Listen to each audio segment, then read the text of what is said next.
Live from the New York Stock Exchange, you're watching Financial Buzz Weekly. I'm Elena Bay. And here's a recap of this week's market news. Monday was the 6th birthday of the bull market in U.S. stocks. The S&P has climbed about 206% since 2009. Stocks bounced back from last week's sell-off with no major economic data releases to rock the boat. But the roller coaster ride started on Tuesday when stocks plunged 1.5%, erasing their entire gains for the year so far.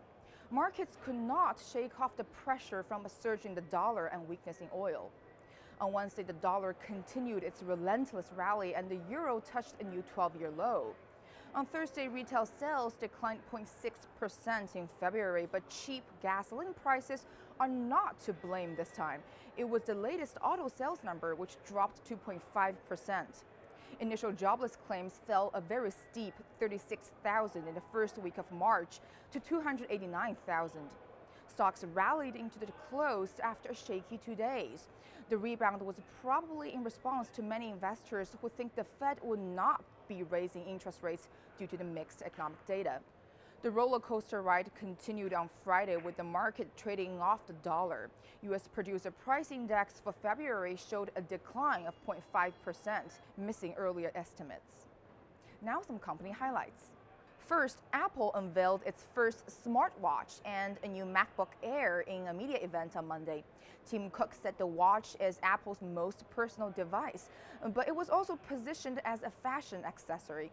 Apple Watch is the company's first all-new product since iPad launched in 2010.